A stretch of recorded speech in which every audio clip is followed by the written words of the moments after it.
Hello दोस्तों, नमस्कार। आज हम छद्म नारीवाद या स्यूडो फेमिनिज्म के बारे में चर्चा करने जा रहे हैं।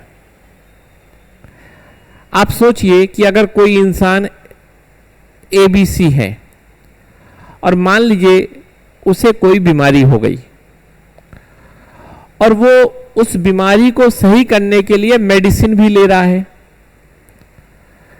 पर यह बात उसको पता नहीं है कि ये मेडिसिन जो है वो फेक मेडिसिन है या कहिए काउंटरफिट या नकली दवाई है,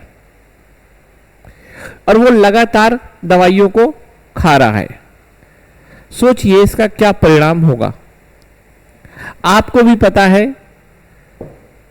कि इसका घातक या खतरनाक परिणाम होगा, क्योंकि एक जगह तो एबीसी को लग रहा है कि मैं दवाई खा रहा हूं, सही हो जाऊंगा, वहीं दूसरी जगह वो दवाई का कोई प्रभाव नहीं पड़ रहा, और अगर इसे कहा जाए कि शायद एबीसी एक धोखे में है और इस धोखे का परिणाम खतरनाक ही होगा। सेम वैसा ही कुछ हमारे समाज के साथ भी अभी हो रहा है। आपको पता है कि हमारे समाज को एक पैट्रियार्की नामक बीमारी थी, जिसका इलाज फेमिनिज्म नामक कोई एक दवाई कर रही थी, पर वास्तव में आज के समय में फेमिनिज्म के नाम पर कुछ और ही हो रहा है, जो देखने में तो फेमिनिज्म ही लगता है, पर वास्तव में वो फेमिनिज्म ना होकर सोसाइटी के लिए नकली दवा ही है, जिसको हम स्यूडो फेमिनिज्म भी कहते हैं। इसके बहुत सारे और भी वर्ड हैं, जैसे टोकन फेमिनिज्म या Bollywood feminism, social media feminism, ढोंगी नारीवाद, एप्रोप्रिएशन फेमिनिज्म जैसे वर्ड से इसको जानते हैं। मैं आपको इतने सारे शब्द इसलिए बताता हूं ताकि आप इसको यूपीएससी में जीएस और एसए के पेपर पे लिख सको, या नॉर्मली जब भी आप कहीं संवाद कर रहे हो तो आपकी बातों में भी डाइवर्सिटी हो, इसलिए मैं आपको इतने शब्द बता रहा हूं। और ये अभी मैं सब आपको कहीं ना कहीं इसको किसी ना किसी पॉइंट के साथ कनेक्ट करूंगा, तब और इसकी क्लियर इमेज आपके सामने बनेगी। अब सबसे पहला सवाल है कि स्यूडो फेमिनिज्म है क्या। हम ये तो जान गए कि स्यूडो फेमिनिज्म उतना ही खतरनाक है जितनी खतरनाक पैट्रियार्की। तो स्यूडो फेमिनिज्म है क्या, इसको समझने के लिए हमें जानना होगा कि वास्तव में फेमिनिज्म क्या है, नारीवाद क्या है। नारीवाद एक ऐसा आंदोलन है, एक ऐसी प्रतिक्रिया है जो समाज में लैंगिक भेदभाव या जेंडर डिस्क्रिमिनेशन को खत्म करने की बात करता है। याद रखिएगा, नारीवाद एक ऐसा आंदोलन है जो समाज में लैंगिक भेदभाव को खत्म करना चाहता है, या जो जेंडर जस्टिस को स्टैब्लिश करना चाहता है, और वो चाहता है कि जो राइट्स एंड ड्यूटी हैं उसका इक्वल डिस्ट्रीब्यूशन हो सभी जेंडर में, मेल, फीमेल एंड ट्रांसजेंडर। नारीवाद को अगर हम केवल महिलाओं तक सीमित रखते हैं कि नारीवाद मात्र महिलाओं से जुड़ा एक आंदोलन है, तो शायद वो नारीवाद की एक बहुत सीमित व्याख्या है। अगर हम फेमिनिज्म की बात करें या इंडियन फेमिनिज्म की बात करें, तो बेसिकली हमारा जो नारीवाद है वो सोसाइटी को सेंटर में रख के बनाया गया है, सोसाइटी सेंट्रिक है, इंडिविजुअल सेंट्रिक फेमिनिज्म की हम बात नहीं कर रहे। हम बात कर रहे हैं एक ऐसा आंदोलन जो समाज में सभी लैंगिक पृष्ठभूमि के लोगों के लिए न्याय प्रदान करे, महिला, पुरुष या ट्रांसजेंडर, उन सब से ऊपर है, मानवता पे आधारित है, समाज पे आधारित है। तो नारीवाद का बेसिकली ये मतलब है। और चूंकि जो वर्ग पीड़ित था उसको ध्यान में रख के सबसे ज्यादा बात की जाएगी, तो फिर इसीलिए महिलाओं को माना गया कि वो सबसे ज्यादा पीड़ित हैं, तो फिर महिलाओं को लेकर बोला गया नारीवाद नारीवाद। पर वास्तव में नारीवाद का मतलब केवल ऐसा नहीं है कि महिलाओं बस का सशक्तिकरण या महिलाओं को बस अधिकारों के साथ जोड़ना, नहीं, इसका ये बहुत आंशिक मतलब है। नारीवाद का वास्तव में मतलब है एक ऐसा समाज बनाना जिसमें अधिकार और कर्तव्यों का न्यायपूर्ण वितरण हो, fair and just distribution of rights and duty, ये कह सकते हैं। अब चूंकि पैट्रियार्की में पुरुष के पास अधिकार थे, महिलाओं के पास ड्यूटी थी, तो नारीवाद आंदोलन ने यह बात का दावा किया कि साहित्य, राजनीतिक प्रक्रिया, सांस्कृतिक प्रक्रिया या अन्य साधनों के द्वारा हम महिलाओं के साथ भी अधिकारों को जोड़ेंगे और पुरुष के साथ कर्तव्यों को जोड़ेंगे। यह वास्तव में नारीवाद है। और नारीवाद का यह भी एक मतलब है कि नारी के इंट्रिंसिक वैल्यू को आगे बढ़ाना। अगर आप पैट्रियार्की की बात करें तो पैट्रियार्की बेसिकली पुरुष की वैल्यू को मान्यता देता था। पुरुष की वैधता, पुरुष की वैल्यू, पुरुष का भाव या पुरुष का एग्जिस्टेंस इंपॉर्टेंट था, लेकिन महिलाओं की कोई वैल्यू नहीं थी, खासकर उनकी इनर वैल्यू नहीं थी। अगर महिलाओं का अस्तित्व था तो केवल एक भौतिक वस्तु के तौर पे, एक शरीर के तौर पे था। और इसी कारण महिलाओं को समाज में वो स्तर नहीं दिया गया जो स्तर उनके न्याय के स्वरूप में होना चाहिए। तो अगर मैं पूरी बात को कंप्लीट करूं तो पैट्रियार्की ने मानव को पुरुष, महिला और ट्रांसजेंडर में बांट दिया। पुरुष को अधिकारों के साथ जोड़ा, महिलाओं को कर्तव्यों के साथ जोड़ा। पुरुष की इंट्रिंसिक वैल्यू की मान्यता दी, महिलाओं के बाह्य महत्व को केवल स्थापित किया या एस्टेब्लिश किया, और उसकी इंट्रिंसिक वैल्यू कोई नहीं रही। अर्थात महिला का अपने आप से कोई एग्जिस्टेंस नहीं था, पुरुष के पॉइंट ऑफ व्यू से ही महिला का कोई ना कोई इंपॉर्टेंस होती थी। इन सब बातों से एक ऐसा समाज बना जो लैंगिक आधार पर बहुत भेदभाव को मान्यता देता था।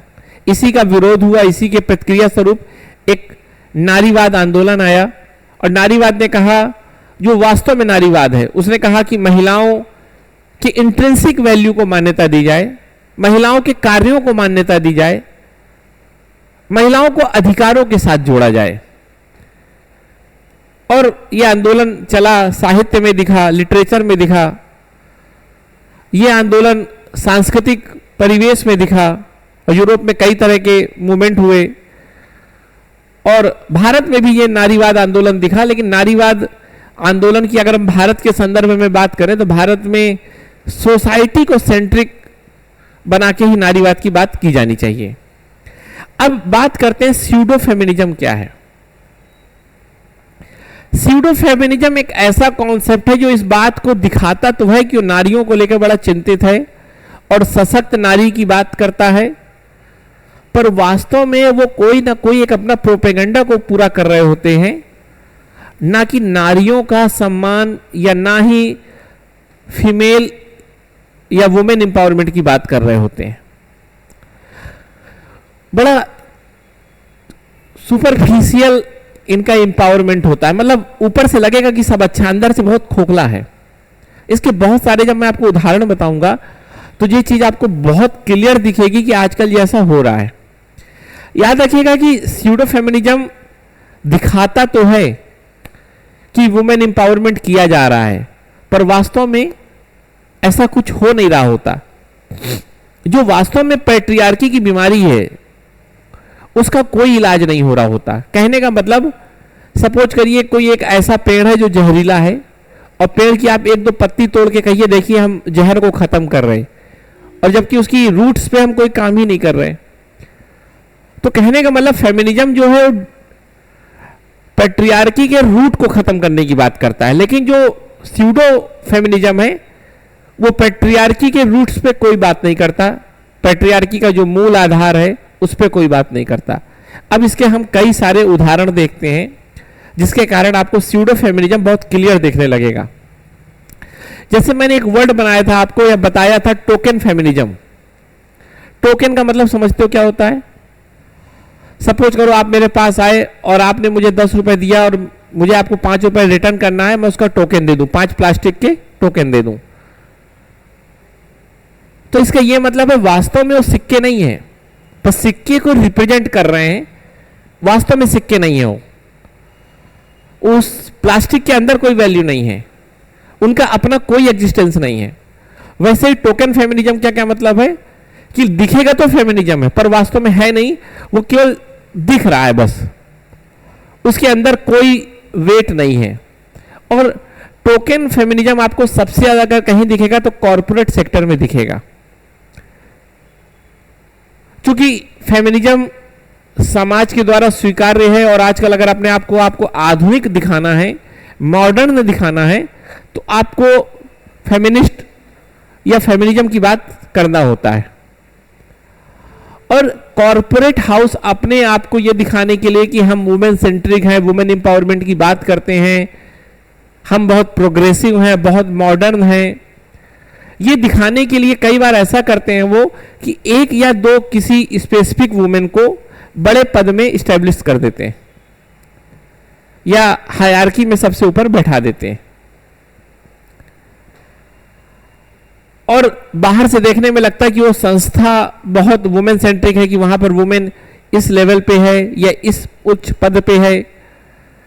और कॉर्पोरेट सेक्टर का मतलब आप किसी भी संस्था से जोड़ सकते हैं। कई राजनीतिक पार्टियों में भी आप देखिए कि ऊपर के लेवल पे आपको महिला मिलेगी, पर वास्तव में उसी संस्था के अगर अन्य बातों को अगर आप देखो तो आपको बहुत क्लियर ये महसूस हो जाएगा कि पैट्रियार्की स्टैब्लिश है, केवल अपने आप का एक नया चेहरा दिखाने के लिए उन्होंने ये छद्म रूप दिखाया।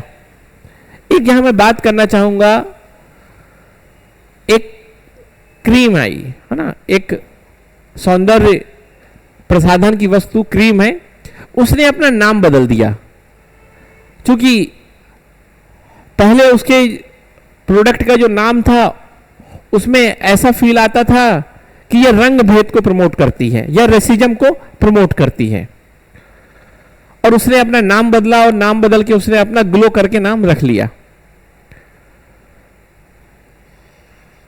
लेकिन आप बहुत ध्यान से देखो कि उसका जो भी ब्रांड एम्बेसडर होगा वो बहुत फेयर कलर का होगा, बहुत गोरा इंसान ही होगा। ऐसा क्यों? अगर आप वास्तव में गोरे और काले का भेद खत्म करना चाहते हैं तो आप अपने ब्रांड एम्बेसडर को भी तो सांवला लाइए। कहने का मतलब दिखा तो खुद को बहुत अच्छा रहे पर वास्तव में क्या है, दूसरी ही इमेज है, मतलब ढोंगी है। और ऐसा ही आप कॉर्पोरेट हाउस में पाओगे कि कई बार बड़े उच्च पद पे कोई महिला आपको दिखेगी और आपको लगेगा कि वो बड़ी ही वुमेन एम्पावरमेंट की बात करते हैं, पर वास्तव में आपने उसको उस उच्च पद पे इसलिए बैठाया कि वो एक महिला है, कि इसलिए आपने उसको बैठाया कि वो एक बहुत ही बड़े परिवार से संबंधित है। यहां परिवार के कारण उसको बैठाया गया है कि महिला होने के कारण उसको बैठाया गया है। कई ऐसी राजनीतिक पार्टियां हैं जिसमें आपको बड़े उच्च पद में महिलाएं मिलेंगी, पर एक बार बहुत ध्यान से सोचिएगा कि क्या वो महिला होने के कारण उस उच्च पद को प्राप्त कर रही है कि किसी विशेष पुरुष से संबंध रखने के कारण, किसी विशेष परिवार से संबंध रखने के कारण वो उस पद पे आई हुई है। और जब जमीनी स्तर पे आप जब देखोगे उसी संस्था उसी पार्टी में, तो महिलाओं को बराबर सैलरी भी नहीं मिल रही होगी। जिस कॉर्पोरेट हाउस में महिला सबसे बड़े पदाधिकारी के तौर पे बैठी है, उसी कॉर्पोरेट हाउस की महिलाओं को पुरुष के बराबर सैलरी नहीं मिलती। तो बहुत क्लियर ये बात है कि वो संस्था केवल टोकन फेमिनिज्म की बात कर रहे हैं, खुद को दिखा रहे हैं कि वो फेमिनिस्ट हैं, पर वास्तव में नहीं है, क्योंकि वो जो बेसिकली वुमेन एम्पावरमेंट है वो तो है कि सभी को बराबर सैलरी मिलनी चाहिए,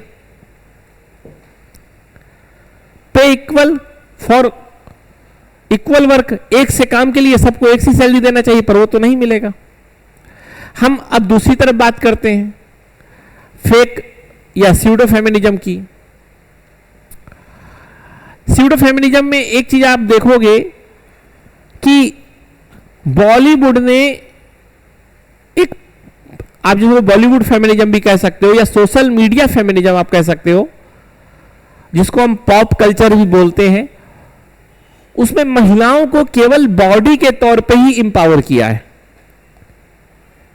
जैसे एक मूवमेंट चला था माई बॉडी माई चॉइस, जबकि वो कहीं पर उन बातों की चर्चा ही नहीं कर रहे जैसे रिप्रोडक्टिव राइट्स की या इक्वल पे की, या जो भारत के गांव में रहने वाली महिलाएं हैं या जो सबसे जमीनी स्तर पे महिलाएं हैं उसके बारे में चर्चा नहीं कर रहे। इसको हम एलीट फेमिनिज्म की भी बात करते हैं, मतलब आप किसी विशेष सेक्शन की महिलाओं की ही इंपावरमेंट की बात कर रहे हैं, और वो बात जो कर रहे हैं आप वो भी केवल शरीर पे ही केंद्रित है।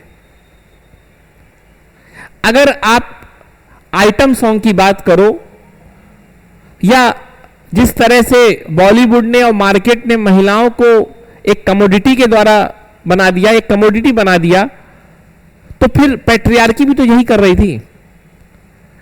पैट्रियार्की ने महिलाओं को घूंघट में रखा, क्योंकि उस समय हमारा समाज, हमारा पुरुष वर्ग ये चाहता था कि महिलाएं घूंघट में रहें। लेकिन आज हमारा बाजार, हमारा पुरुष वर्ग चाहता है कि न्यूडिटी रहे, तो महिलाएं उसी न्यूडिटी के ही ट्रैप में तो फंस गई हैं। और बॉलीवुड कहीं ना कहीं जिसको प्रमोट कर रहा है, या पूरा मार्केट जिसको प्रमोट कर रहा है, वो स्यूडो फेमिनिज्म या आप कहिए एंटी फेमिनिज्म है। वो उस समस्या पे ध्यान ही नहीं दे रहे जो वास्तव में समस्या है। उन्होंने एक नया ही सिनेरियो बना दिया है और फेमिनिज्म को एक प्रोपेगेंडा की तरह यूज कर रहे हैं, और कहीं ना कहीं फेमिनिज्म को उन्होंने एक प्रोडक्ट बना दिया और प्रोडक्ट के तौर पर उसे बेच रहे हैं। तो इस तरह से हमको समझना होगा कि कैसे बॉलीवुड और सोशल मीडिया ने इसमें काम किया। और इसके लिए एक बहुत अच्छी लाइन याद आती है, आग जले या ना जले पर दिखना चाहिए कि आग जल रही है।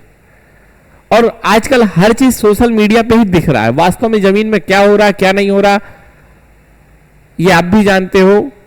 और स्थिति वाकई भयावह है, डरावनी है। अब पता नहीं कब कलयुग खत्म होगा या मार्केट का युग खत्म होगा, क्योंकि अब झूठ ही झूठ हर जगह है। ट्रस्ट डिफिसिट बहुत चरम पे है। आपको भी पता है कि सोशल मीडिया में आप कुछ भी देखते हो, सब आपको पता है कि इसने फिल्टर यूज किया है, इसने एडिटिंग की है। मार्केट जाते हो तो वहां लिखा रहता है आप सीसीटीवी की नजरों में हो। यहां एक समय पहले लिखा रहता था कि आप भगवान हो, ग्राहक भगवान है, अब वहां ग्राहक चोर हो गया है। और हमें सब पता है कि हम खुद से कितना झूठ बोल रहे हैं, दूसरों से कितना झूठ बोल रहे हैं। और कष्ट इस बात का कि ये झूठ का संस्कृताइजेशन हो गया है, अर्थात संस्कृति के तौर पे हमने उसे अडॉप्ट कर लिया है। खतरा ये है। तो वैसे ही जब अगर बात करें फेमिनिज्म की, तो आज की डेट में जो फेमिनिज्म है वो एक प्रोपेगेंडा या एक प्रोडक्ट बन के हमारे सामने आ गया है। और मैंने आपको टोकन फेमिनिज्म बताया, फिर मैंने आपको मार्केट या बॉलीवुड या सोशल मीडिया का बताया कि कैसे उसने वुमेन को ऑब्जेक्टिफाई करने में और प्रमोट किया है। फिर एक और भी स्यूडो फेमिनिज्म का एक और डायमेंशन है मेलनाइजेशन ऑफ वुमेन। मेलनाइजेशन ऑफ वुमेन कहने का मतलब, वास्तव में समझो आप, स्त्री और पुरुष की अगर हम बात करें तो स्त्री और पुरुष एक प्रकार की लैंगिक डाइवर्सिटी या जेंडर डाइवर्सिटी को इंडिकेट करते हैं। और स्त्री स्त्री है, पुरुष पुरुष है। पैट्रियार्की ने केवल यह किया कि पुरुष को ऊपर, स्त्री को नीचे रखा।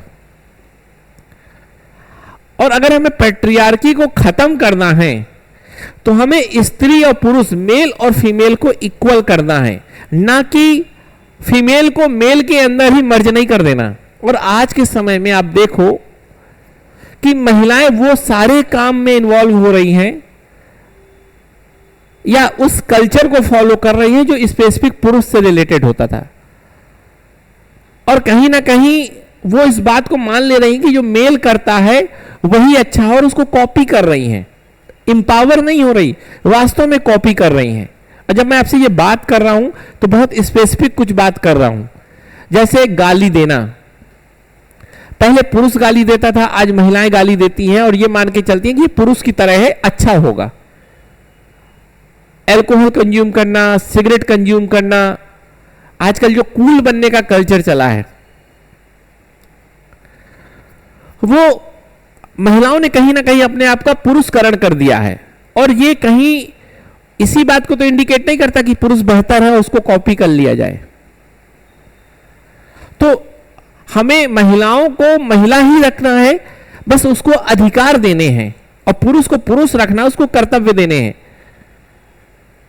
हमें जेंडर डाइवर्सिटी नहीं खत्म कर देनी।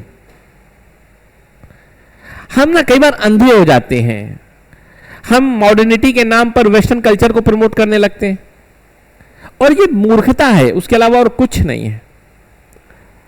फिर स्यूडो फेमिनिज्म में एक और बहुत ही अच्छा एक चैप्टर है जिसको अगर आप सुनो, कि कई लोग कहते हैं कि मेल से बेहतर फीमेल होती है। देखो, याद रखना पैट्रियार्की क्या है। अगर पैट्रियार्की की सबसे मूल डिफिनीशन की बात की जाए, सबसे बेसिक डिफिनीशन की, तो सबसे बेसिक डिफिनीशन की बात यह है कि समाज में, सोसाइटी में जेंडर इक्वेलिटी है। अभी महिला और पुरुष की चर्चा मत करना, ट्रांसजेंडर की चर्चा मत करना।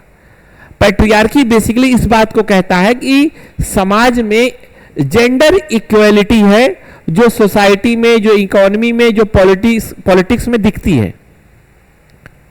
बात इनइक्वेलिटी की है।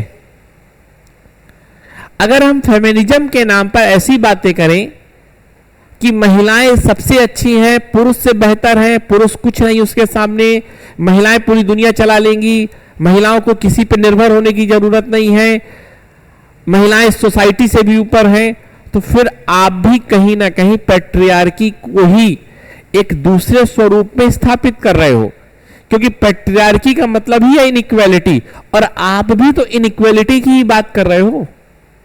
हमारा अल्टीमेट गोल तो एक बेहतर समाज बनाना है ना। अब बेहतर समाज पुरुष और महिला से नहीं बनेगा कि अकेले मात्र पुरुष से बन जाए, अकेले मात्र महिला से बन जाए। इस तरह का इंडिविजुअलिज्म अप्रोच बिल्कुल आपको अडॉप्ट नहीं करना चाहिए। अगर आपको एक बेहतर समाज बनाना है तो महिला, पुरुष, ट्रांसजेंडर सबको लेकर चलना होगा। और मुझे नहीं पता यूरोप का फेमिनिज्म का क्या कॉन्सेप्ट है, लेकिन मैं अगर इंडियन कॉन्टेक्स्ट में इसकी बात करूं तो इंडियन कॉन्टेक्स्ट में तो हमेशा हमने कम्युनिटी और सोसाइटी को पहले मान्यता दी है। हमने हमेशा इंटीग्रल ह्यूमनिज्म को फॉलो किया है। हमें यह बात बहुत अच्छे से पता है कि जो सोसाइटी अच्छी है वहां का इंडिविजुअल डेवलपमेंट होगा ही होगा।